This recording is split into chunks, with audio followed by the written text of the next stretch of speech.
Welcome to the Mark Hughes Photography channel. Welcome. Great to see you. Thanks for joining me. I just hope to spend a few minutes of your day sharing a little bit about what's going on with me. Well, if you're new to this channel and haven't been here before, please feel free to comment in the section. I do read all the comments. Like and subscribe and ring the bell if you want to get notified every time I drop a new episode. I'm trying to drop the episodes once a week. This last week has been a little bit delayed, primarily because I've been a little bit fussy about what we're putting into the into today's episode, and I wasn't happy with what I did. So I'm starting again. So today we're going to specifically talk about photography gear, and there's a photography channel. So let's talk about that. So specifically, what kind of cameras I use, why I use the cameras, and more specifically, because the kind of cameras I use are called Micro Four Thirds, why I'm choosing to stick with the Olympus brand for now, and especially since they recently got the Olympus camera division and imaging division got sold off to a different company called JIP, and they rebranded everything as OM Digital Solutions. I want to know where things are going and how that's going to affect me in my practice. So just give you an idea. So when I used to shoot film, I used to shoot Pentax cameras, really quite liked them. Always struggled a little bit with the weather sealing on Pentax cameras, but the quality of film was great. Worked out really good. About the mid double knots. It was pretty clear that there was going to be a need to switch at some point in time to digital. So in about 2007, started looking at digital cameras, and so the company I was working for at the time, well, my company actually, we were debating between Pentax digital and Canon digital. Yeah, Pentax still does digital. Well, it was starting off at that point in time, and different companies were doing different things, so we needed to see what was available. Canon did really well. Their products outperformed the Pentax digital cameras at that point in time. And so as a firm, we moved whole hog to Canon. That was about 2007. And shortly after that, about 2011 or 2012 or so, I was really getting into a lot of different aspects of photography and was really interested in mirrorless cameras. So I picked up a Panasonic mirrorless camera. I really like the size of it, the small form factor associated with it. But what I didn't really like was how slow the autofocus is. Well, that changed in about 2013. I picked up an Olympus EM1 Mark 1, so one of the first ones. It was a brand new camera with pro features, weather sealing, had much better autofocus. Was it great? It was significantly better than what was out there. Did it compete with DSLR? At the time I was shooting like a Canon 7D. That camera outperformed quite substantially, but that DSLR outperformed it, but the size was huge. I don't even know where I have my EM1 Mark 1, but I do know that I really like the size and the form factor of those cameras and how they operated. So I was shooting on a 7D. 7D is a cropped sensor. That means everything is always measured relative to the size of what they call full frame. Full frame being a sensor that is the same size as a 35 millimeter negative. The 35 millimeter negative is called full frame, is considered kind of the standard right now. It's important to recognize historically 35 millimeter was the cheaper cousin for like a medium format camera. So if you were looking at film and you wanted to be serious, you had to shoot medium format. Everybody else shot 35 millimeter. Nowadays, it's medium format's a little bit exotic and a little bit more for people with a lot more cash. So Micro Four Thirds is a smaller sensor. It is a standard that came out between Panasonic and Olympus in the late double noughts, about 2008 or 2009. And at that point in time, they decided, although Olympus was selling cameras with 4/3 sensor, they were still using a mirror.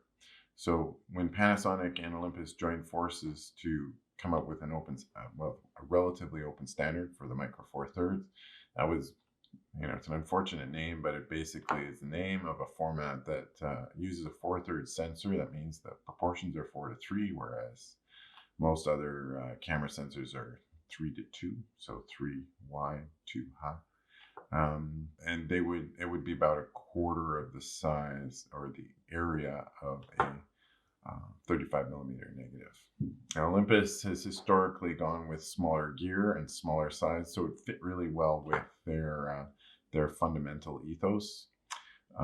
But it also meant that it was more manageable because sensors were really expensive to manufacture, and to get a full 35 millimeter full frame sensor was incredibly expensive sensor to produce. So micro 4/3 seemed to be a reasonable compromise at that time. So what does that mean? Well, that means over the course of the last 10 or so years, things have developed a lot. Micro 4/3 has become a fairly mature technology with a very wide gamut of lenses.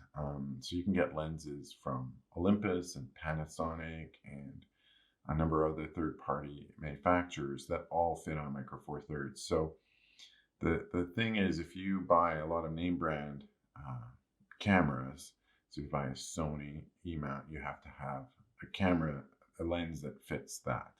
And Sony is the main manufacturer, and then there's some third parties that manufacture that as well. So you can't take a Sony lens and stick it on a Nikon body, or a Nikon lens and stick it on a Canon body. But with micro 4/3, you could take a Panasonic lens and stick it on an Olympus body, and Olympus lens and stick it on a Panasonic body, and they would work. It might not work perfectly, but it would work well.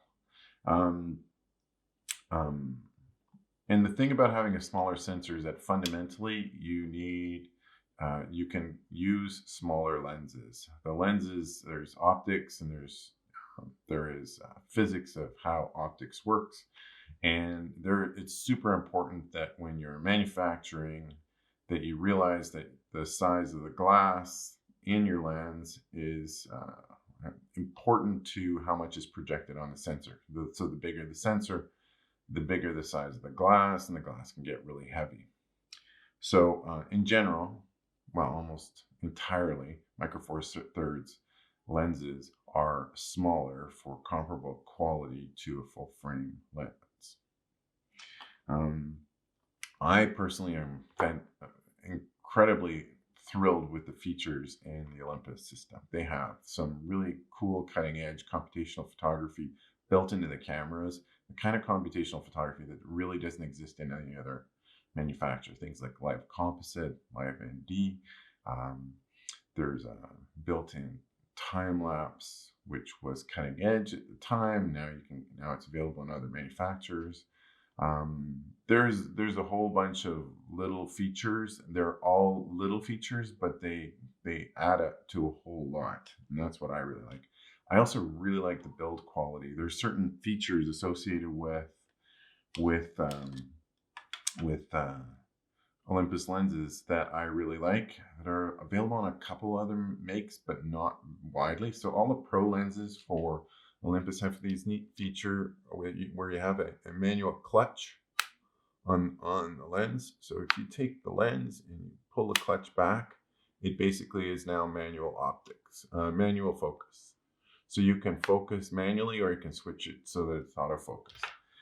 That's a pretty cool feature. It's got stops on it. So if you've ever tried to manually focus a focus by wire lens, they just spin infinitely. And in fact, a lot of times you can change which direction it operates.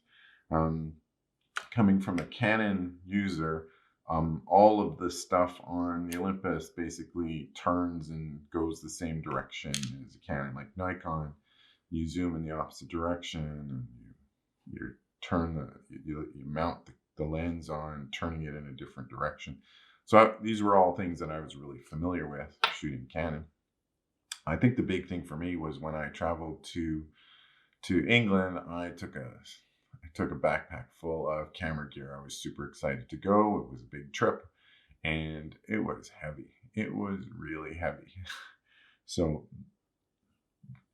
my main motivation for changing was the fact that I can get more gear in a much smaller area, and for me that means you have more options when you're shooting. So the cameras themselves are not particularly light but for their size they are.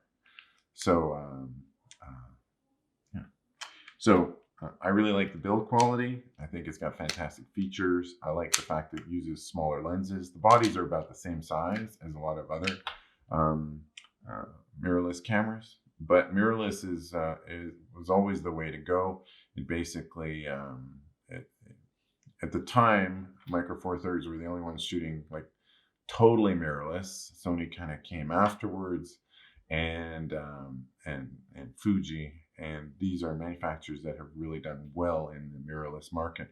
And a mirrorless camera just means that when you take the lens off, the sensor is there; it's visible, right? You don't actually have a mirror that sits inside and flips up in order for you to take a shot. So when the mirror is down, you can actually see through the optical viewfinder. But when a mirror is up is what's required to shoot. The other thing is that when you're using live view on some of these DSLRs, so the DSLRs are the ones with the mirrors,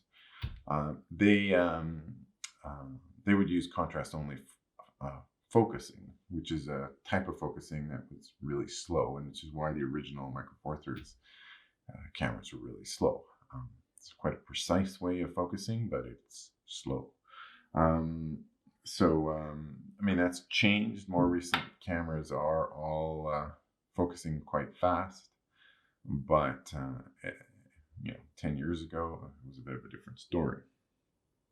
The other thing is, for me, the Olympus images are great straight out of the camera, and I've been able to print them large. I think the largest I've printed is about 6 feet tall.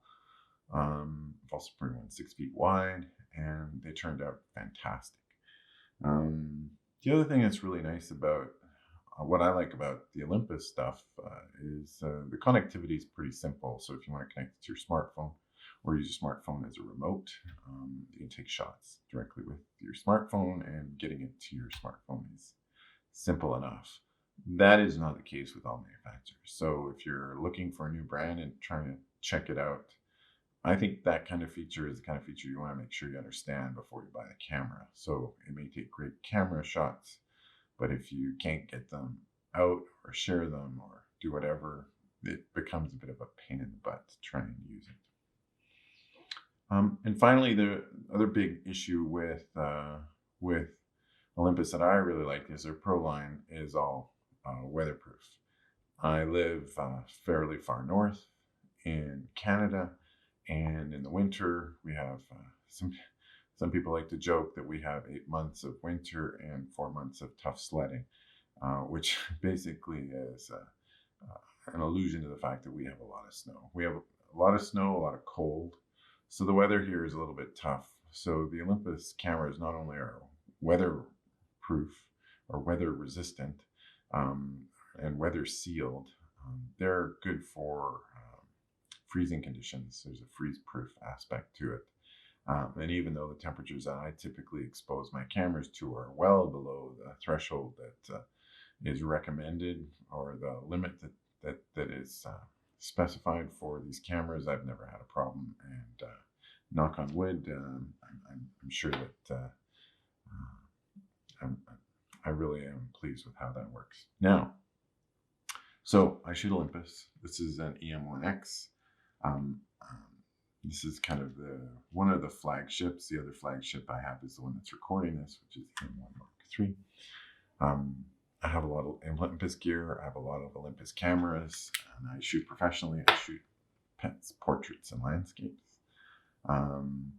And it works for all of that. I don't really have any issues with the quality. And I have to say that it's really apparent that any cameras manufactured within the last 5 years or so, with a modern sensor, they all shoot great. So really any limitations in terms of what a photographer can do or accomplish is really more a limitation of the photographer and not so much a limitation of the camera itself.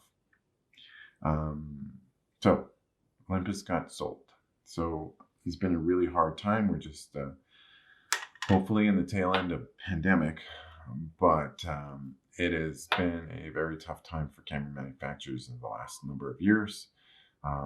And Olympus is definitely not one of the larger camera manufacturers, and so they chose to sell off their imaging and acoustic division off to a company called GIP, rebranding itself as OM Digital Solutions. And that happened effective January 1st of this year. What does that mean? Well, the gear still works really great for me, and I'm still continuing to purchase it right now. They haven't given me any reason why I wouldn't purchase it at this point in time. Sometimes the proof is in the pudding as far as whether or not a brand is going to perform or not. And even if OM Digital Solutions goes a direction that I'm not comfortable with or changes fundamentally, these cameras have been really good. So it will be a while before they're not functioning and not doing what I need them to do. And until then, I'm going to stick with them.